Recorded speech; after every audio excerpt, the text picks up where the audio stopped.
let's talk about world-building foundations. I have a terrible world-building habit, and I'm sure some of you have it too. I tend to make lists. Here's all of the countries on this continent. Here's all of the people in this family. Here's all of the wars for this period of history. Here's all the spells in this spell book. This is useless. It's always useless. You will never need to know everything in your world. It's pointless to even develop this kind of list. Eventually, you'll have to have a list of all of the things you need for the specific story you're trying to tell. But I would say that that's not really world building. I would say that that's more production design, or whatever you want to call this phase. It's not the world building phase anymore. Now, I know that there are people who do make lists during world building and it helps them, but for me, a listaholic, I will just start making lists and never stop. And that's just a tangent that is always going to be useless. So I have a very strict blacklist on lists. If I find myself making a list, I stop and I say, oh, is it time to enter production design? Is that where we're going today? Are we making a list for the story we're trying to tell? If the answer is yes, then fine. But if not, we got to go back to world building and nix the list. No more lists. I'm going to teach you some concepts, some techniques I use to try and make this happen. These are not magic techniques. Some people won't have any use for them. But if you are also the sort of person who tends to get stuck in lists, these techniques can be pretty useful for me, and maybe they'll be useful for you too. Now, the first thing we have to know is if we are building the foundations, the core pillars and fundamental concepts of our story and our world, we have to know how good they are. If we do have a crisp limit, a crisp divide between production design and world building, we have to know that the world building phase is complete, is good, is done. How do we know whether or not our core concepts are good? Fortunately, there is a very easy way to find out. All you have to do is tell somebody.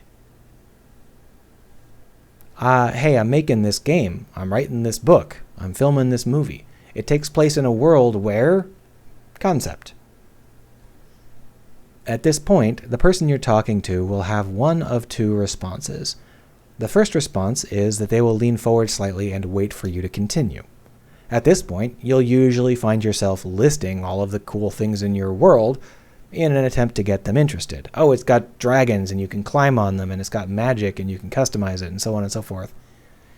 But, as we've already said, lists are illegal. No listing. So that's not a good response. If someone just leans forward and waits for you to keep talking, you need to go back to your foundations and make better foundations. Because what you want is the other response. And in the other response, well, their eyes get real big, and rather than waiting for you to list the things that are in your world, they will start to list the things they want to see in your world. This is when you've got a good concept. At this point, you know that you've got something you can work with, because a random person who's not involved thinks that it's worth making an entire game and they really want to see some cool stuff in it and whatever else. An alternative here, they might say something like, oh, I'm stealing that, or something similar. The basic point is that they don't wait for you to start listing the cool stuff in your world, because the core concept is so fertile and so inspiring that they don't have to wait for you to tell them. Their brain immediately starts coming up with a cavalcade of cool ideas. I think it's really important for your world-building pillars and core concepts to be this good, because your brain is going to do the same thing as their brain. When you're just getting started on a project, you often have some random disparate ideas that you want to see included, and those ideas feel really cool to you. Maybe you've got a really strong feeling like you absolutely want to climb a dragon or something. But those ideas are only cool to you, and they're only cool in the context of the thought you had, not in terms of, the context of a wider game experience. So it can be very easy to trick yourself into thinking that you've got good foundations when in fact all you've got is a few fragmented images that you feel strongly about. This is why it's important to tell somebody else, to pitch it to somebody, because they don't have those same concepts in mind. when you're halfway through the game, when you're doing the production sections, that's when your shine will start to wear out on these ideas, and you'll realize that you don't have something super inspiring after all. You've just got a few fragmented ideas, and now you're screwed because you can't come up with the tendons and the muscle and the bone necessary to connect them. A game or a movie or a book is a sequence of things, and in order to have that sequence of things, we are going to need to have a fertile ground where things can grow so that we can plug them together in whatever order we need. We can always come up with whatever we need. It's going to look pretty bad if you've just got a couple of random floaty ideas and you have to force them to connect. It's not really going to work out for you. This is why I focus so hard on the core foundations of the worlds that we're building. Okay, fine. So now you know how to tell whether or not your concepts are good enough, but how do you make them better? How do you make concepts that make people want to build on those concepts? How do you make people inspired with your concepts? How do you polish? Well, my favorite approach is to simply add a range of possibilities. Add something that the content relates to. Let me give you an example. Let's say that we're making a fantasy game, some sort of super cool fantasy game, and our basic idea is that this fantasy game has lots of floating islands in it. And so we go over to random people, and we're like, hey, I'm making this fantasy game, and it's got floating islands in it. And they'll lean forward, and they'll say, yeah, and? That's not good enough. We don't want to list all of our cool fantasy islands. We don't want to list our plot points or anything like that. We want to inspire them so that later on we understand that we can be that inspired. So we've got to rework this idea. How do we make these floating islands interesting, inspiring? Well, we can relate them to some fundamental concept that gives people something to grip onto, something that they can make these islands relate to. Here's an example. At the bottom of the world is the roiling storm, the forever storm at the bottom of the world. And the lower your island goes, the more fog and mists and rain it gets hit with. Just this much is usually enough for people to start going, oh, so we could have this kind of island and this kind of island and this kind of island, because now they have a place to put the islands. They've got something to put the islands relative to. In this case, literally relative to. How high above the storm is the island? Is this island going to crash into the storm and get torn apart by the winds and the rain? Is this a smuggler's isle well within the fog that can only be found by knowing the route? Is this island sinking into the fog? Maybe this island is so high up that it never receives any rain and has to import food. The ideas come fast and quick when you have this kind of related system. And I tested this just to make sure, and I posted it on Twitter, and I've got several people that replied saying that they immediately decided to go and world build it. So, yeah, this is a solid idea. I don't know how well it comes across when I'm talking about it on in a YouTube video, but this idea is one that is inspiring enough that people will come forward with ideas for islands and things to happen in this world. What's at the bottom of the storm? What's at the top? What islands are going up? What islands are going down? How does civilization adapt to the roiling storm at the bottom of the planet? Whatever, right? This basic approach is very flexible, and it also has a very special superpower. The superpower is that it can make your concepts that you care very deeply about into concepts that everybody cares very deeply about. How many games have you seen where the dev clearly had a very personal stake in whatever they were trying to say, but the game feels very flat and uninteresting? That's because they don't have the foundations they need. They care very deeply about this concept here. And so they've built their entire game around that concept, but that just means that their entire game is only this big.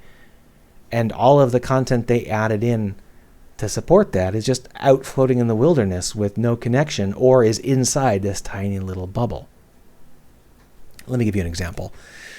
Let's say that you care very deeply about telling a story about a lady getting over the grief of having lost her family. A little bit of a downer, but you care about it. You want to tell the story of this lady trying to get over the grief that, she lost her family.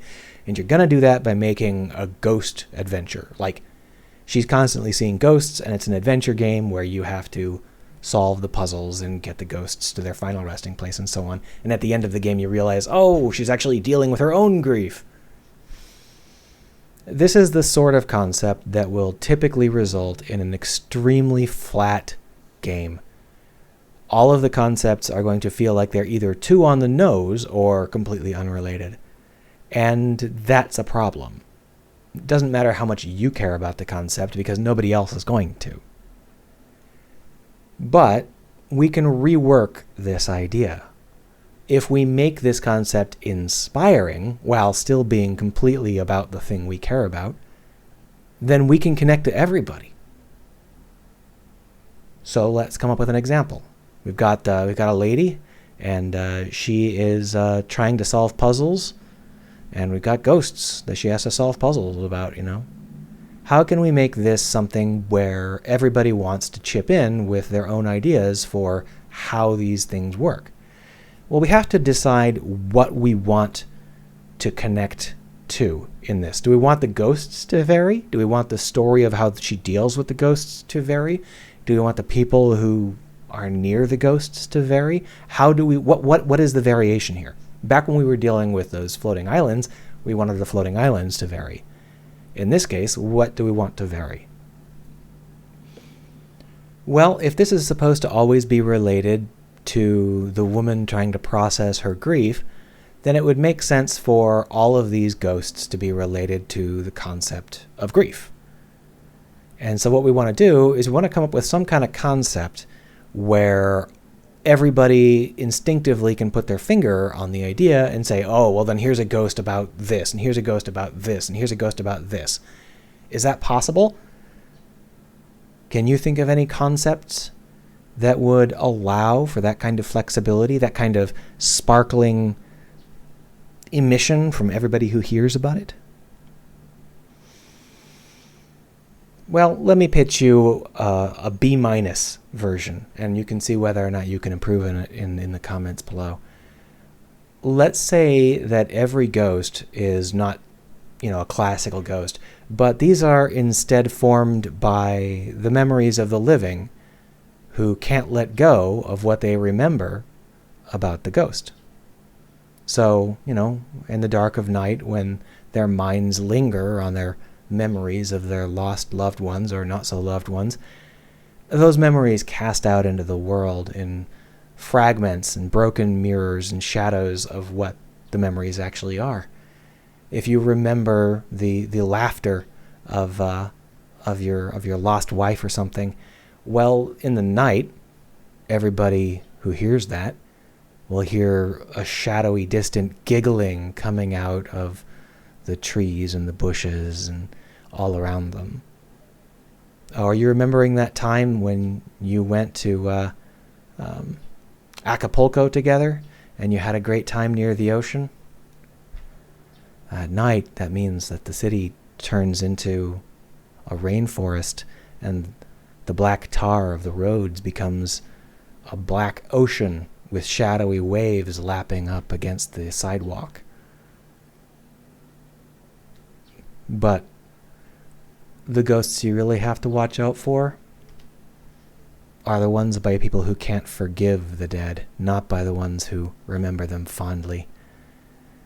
If a killer stalks the street at night, a 10-foot tall killer who barges into your house, he'll smash up your stuff. If he doesn't spot you, he'll break your walls down, smash your furniture, and if he does spot you, he'll take you away. And your body will be found some days later, hanging from a tree or something, because someone can't forget a dead abuser. This is bordering on listing at this point, but I wanted to make it clear that this is the sort of variation that can inspire people to come up with their own stories. And if other people are interested in coming up with their own stories, then your brain will be interested in coming up with the stories you need to support your story. Now, the reason this is a B- in my particular estimation is because it takes a lot of explaining in order to start to get this going. I don't really have a good foot in the horror genre. I'm not real great at understanding exactly what clicks immediately. Maybe you can come up with something better. But the whole point here is you have to think about it, and you have to pitch it, and you have to figure out what you want people to be excited about and make them excited about it. And one way to do that is to relate the concepts to other concepts that people can immediately click together with. Oh, how high does the island float above the storm? Right, I can understand that concept. Oh, the ghost is the memory of a living person who can't forget the dead. Okay, I can get that concept. This is a really fun way to do world building. It really stretches the brain, and you can come up with some amazingly inspiring stuff. And I'll just leave you with one more example if you're not in the mood for polishing up a horror example. How about this? I want to make a happy game where you are one of the few people that has interstellar flight. And so you go to all of these distant planets, and they're full of civilizations and people that haven't seen very many space travelers. And I want every single place we go to be interesting. How would you form it so that these planets can all be interesting? How would you make it so that everybody wants to tell us what sort of planets should be in our game?